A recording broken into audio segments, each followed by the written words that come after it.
Ladies and gentlemen, we are back for another series review. This is an anime straight right now has released out on Crunchyroll, Kaiju number 8. Heard nothing but great things about it from the manga, and a lot of people are anticipating, much like Solo Leveling, this is another awakening. And I can confirm, having watched 4 episodes at this point now, this is a freaking dope, insane, funny, and at times intense anime.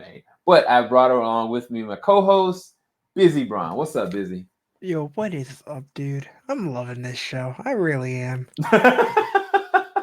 He's not just saying that, ladies and gentlemen. It's actually insane. No, so the thing about it is you got a main character, and when you first see him, he's literally the person that works with the crews that clean up with these kaijus that are being taken out. So Mhm. kaijus roam the earth, and there's a team, a tactical team that goes and tries to combat any kaiju that goes wherever, and whenever it happens, they go and attack them and they kill them. And then there's a cleanup crew that goes and takes the guts and all the entrails and all that stuff and picks it up. He's a part of that. Now, he had a past where his goal was to try to be a hero. He wanted to go and be a part of one of the crews that were going to take out these kaiju and actually make a difference. Unfortunately for his life, that is not what happened until he met a certain young cat whose name is Ichigawa? Ichigawa. But did you already And say that? I was waiting for my co-host. Sorry, y'all. And Ichigawa essentially was like, "Look, I know you're a little bit older, but you seem like you're still in this and you still want it."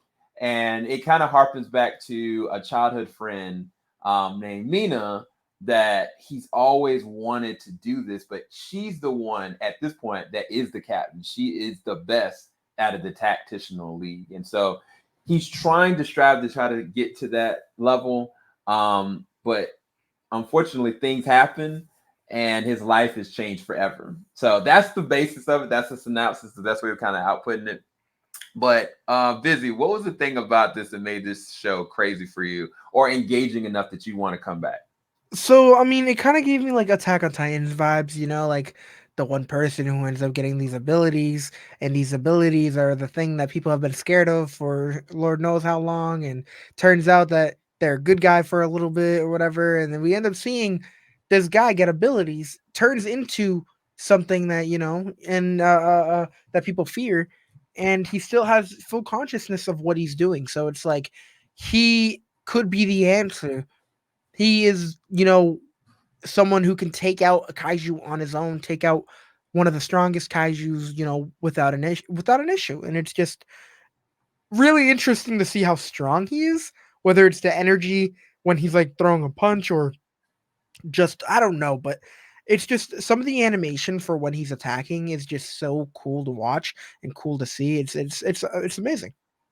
Yeah, I think the thing about it is that they have a good balance of like um emotional passion and then just stupid comedy. Like a lot of the emotional expressions of the main character and everybody he's interacting with, he is just acting a pure fool. Like he is the comedic character, but yet he is a very strong-willed soul. It's so weird. Like it reminds me, it's gonna be a terrible comparison of Thor, like in the best way possible. Like when Thor is working really well, like his comedic timing is really good, but you can feel like okay, there's something real there. Unfortunately, the last Thor movies have not shown that. But as far as this character, That's a I separate think video. he's so engaging and funny that when it comes down to something dangerous happening, he is taking it very seriously. He's going to try to protect, he's going to try to do whatever he can. And I think it helps out with balancing how dark this can be. One of the scenes that we saw very early on, I think episode 2, it was a mother and a daughter getting attacked. And he, like, I mean, literally the mother was crushed and the daughter was about to get eaten alive. Like, that's how tonally how dark things can be in a show where like they are joking about working through the intestines of these kaiju, and he just like, I'm not gonna be able to smell for a week. Like it's so back and forth, but they find a way of making sure the tone works, but at the same time keeping you engaged. Like there are a lot of different moments you fear and feel like there's consequences to certain actions. And even when he does transformations and stuff like that, there's still a cost. Like he still actually has to recover. So I think that I love the balance of this, but I love the action. And it's just so interesting because I don't know the levels of this. I kind of feel like when we were looking at Solo Leveling, we didn't know how strong the main character was going to get. Mm-hmm.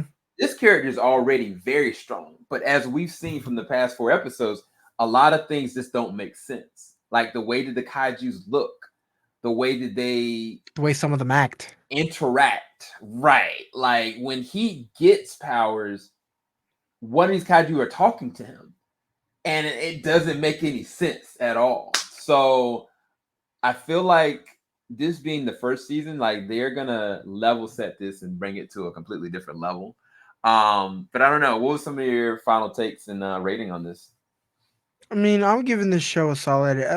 Right now, I'm at like an A minus. I'd say. I mean, I feel like it's only gonna go up from here. Again, I really like how they're handling the whole thing. I mean, when I heard that, I mean, just to show Kaiju, the title Kaiju alone just piqued my interest. I kind of like the whole idea of it. And I was super interested. And I want to say that this show has one of the best intro songs in an anime. I feel Dude, I'm they over here freaking bumping to this and the outro. I love it. But dog, they freaking got Imagine Dragon and One Republic for the which is ridiculous. Like, yeah, how do you do that? yeah, But it's pretty cool. But yeah, I'm impressed with this so far, and I'm excited for more. yeah. So for me, guys, I'm resting at a straight A. I'm all the way invested in it. I think I can't give a clear review for it until I finish it. Like whenever we get done with the first season, maybe we'll come Yeah, back and do a we'll do a more review for intensive sure. spoiler discussion on it. But if you're on the fence whether or not to watch it, go watch it. It's a Mhm. lot of fun. It's insane. At the same time, it's also very dangerous. It's very volatile, very violent. And I think it's got something for everybody. But if you're an anime lover, at its core, anime is not all the way dark or light. It's that mesh of in between. And I think that this show embodies that on another level. So go and check out Kaiju number 8. Busy. Where can everybody find your content, man? Busy Braun everywhere. Busy Reactions on Instagram, and you can find me on TeamJVS doing reviews. Yes, sir. And you may see me come out of retirement and possibly do some anime reactions. So go and check out Busy's TikTok, check out his channel, and maybe you might see us reacting to some of this. We're gonna go, guys. Thank you guys so much for watching. Like, subscribe, hit the bell button. Go to the description bar below and check out Busy Braun's channel as well. And make sure you give him some love. I'll tell you guys soon. Check out the next episode of Kaiju number 8, episode 5. Gonna be debuting this weekend. Peace, people. Filing out the top of